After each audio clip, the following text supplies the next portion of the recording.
البقیع ہے پورا، جس کے انہوں نے چاروں طرف دیواریں کھڑی کر دی ہیں، اور یہ ہے سامنے آپ دیکھ رہے ہوں گے گنبد خضرا، جو کہ حضرت عائشہ کے حجرے کے اوپر تعمیر کیا گیا ہے، اور اسی میں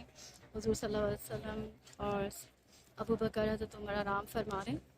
اور ان کے سامنے ہی یہ جنت البقیع ہے۔ جو پیچھے ہے یہ جنت البقیع ہے، یہ سارا یہ اس کے پیچھے نا یہ جنت البقیع ہے، لیکن جو ہے عورتوں کا جنت البقیع میں داخل ہونا منع ہے۔ انہوں نے یہاں اردو میں ایکسپلین کیا ہے سارا کہ قبروں کی زیارت کرنے کا مقصد و حکمت عبرت اور نصیحت حاصل کرنا، موت اور آخرت کو یاد کرنا، جیسا کہ رسول صلی اللہ علیہ وآلہ وسلم کی حدیث میں ہے،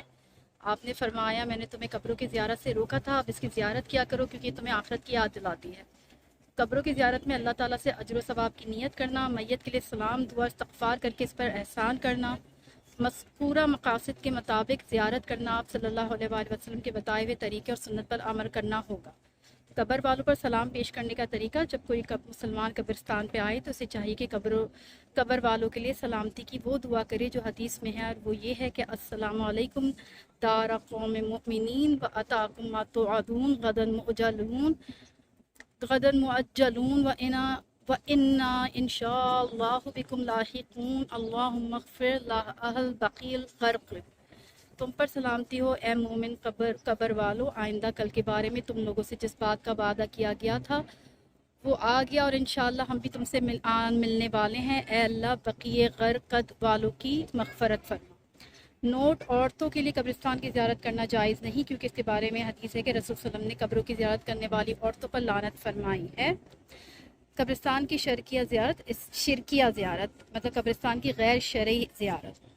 اس سے مراد وہ زیارت ہے جس کا مقصد قبر والوں کو اللہ کے سوا پکارنا، ان کو غوث سمجھنا، ان سے مدد چاہنا، ان سے سفارش طلب کرنا، ان سے نصرت، مدد، شفا، عافیت و مصیبتوں سے نجات مانگنا، ان کے نام پر درخواستیں پھینکنا ہو۔ یہ سب کام تمام مسلمانوں کے لیے متفقہ فیصلے کے مطابق ناجائز ہیں، جن کی وجہ سے توحید کی بنیاد گر جاتی ہے اور توحید بندے کے دل سے مٹ جاتی ہے، اور یہی عین جاہلیت ہے۔ بدعتی زیارت کی چند مثالیں: قبروں کی زیارت کے لیے مخصوص اوقات متعین کرنا اور انہی اوقات میں زیارت کرنا، جیسے سال میں عید کا دن ہو یا مہینے اور ہفتے میں کوئی مخصوص دن جیسے جمعے کا دن۔ قبر کے سامنے ہاتھ بن کر نمازی کی طرح کھڑے ہونا، قرآن پاک کو برکت حاصل کرنے کی غرض سے قبرستان کے لیے لے کر جانا یا وہاں پر میت کے لیے قرآن پڑھ کر اصال ثواب کرنا۔ قبروں پر باجرہ پھینکنا، پھول ڈالنا اور خوشبو چھڑکنا۔ قبرستان میں ہر صاحب قبر کے لیے الگ الگ ایسی مخصوص خود ساختہ دعائیں پڑھنا جن کو شریعت نے متعین نہ کیا۔ تو یہ ساری انہوں نے بتائی ہے کہ کس طریقے سے آپ قبرستان کی جو حرمت ہے وہ برقرار رہے گی اس سے، اور آپ غیر شرعی اور بدعتی کام نہ کریں۔ سبحان اللہ۔ اس دیوار کے پیچھے جنت البقیع ہے، لیکن خواتین نہیں جا سکتی۔